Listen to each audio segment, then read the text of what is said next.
Alright, so in this tutorial we're going to cover the basics of speedrunning Yoshi's Island. The first thing that we're going to go over is text mashing and the intro. So anytime a text box pops up, you want to alternate between mashing A and down on the D-pad to clear it as quickly as possible. You also want to start mashing a little bit before the text box pops up. And you can see that right here on the input display. I'm using the Japanese version of the game because it has less text to scroll through, and that saves a little bit of time compared to the English version, although both versions are fine for speedrunning. Now for any level intro, you want to mash all the buttons including the D-pad to get through it quicker. We'll scroll through the text here, and then we'll hit start then select to exit out to the map screen. It's worth noting that in some levels like 2.2, 2.7, and 6.6, mashing during the intro won't actually save any time. This is because these levels are longer than most and have a lot of terrain, so it takes more time to load. Now we're going to switch the control scheme to Hasty.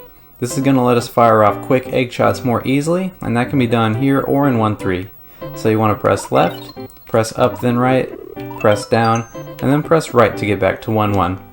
With Hasty, you only have to press A once to start aiming an egg, and then release the button to throw it, whereas with Patient, you would have to press A a second time to throw the egg. With that being said, let's jump into 1.1. We're going to mash through the intro, and now we're ready. Okay, the first piece of basic movement tech we're going to talk about is avoiding slopes. You want to jump over every sloped surface in the game because running up or down a slope is going to cause you to run slower than normal. If a slope is unavoidable, you want to jump off of it as soon as possible. And the steeper the slope, the slower that you're going to run on it.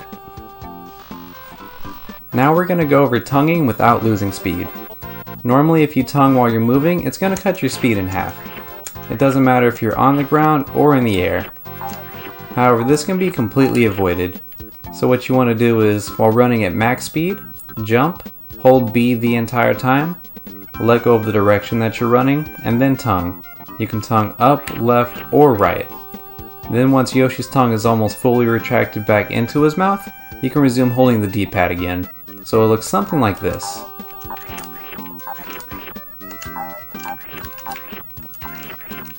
As you can see, there's no speed loss. The same thing applies to tonguing and spitting out enemies as well. You have to wait until the enemy is completely in or out of Yoshi's mouth before you can start holding forward again. Another thing worth noting is that after 20 seconds, Yoshi's going to automatically swallow the enemy. The last thing that we're going to talk about in this tutorial is making eggs without losing speed. Normally if you hold forward when you make an egg on the ground, you're going to lose almost all of your speed. And if you do it while you're in the air, you're going to lose about half speed. So to avoid this, just like with tonguing, you want to be running at max speed, jump and hold B the entire time, let go of the D-pad, and then tap down to make the egg. Once Yoshi's finished making the egg, you can resume holding forward again. So it looks something like this.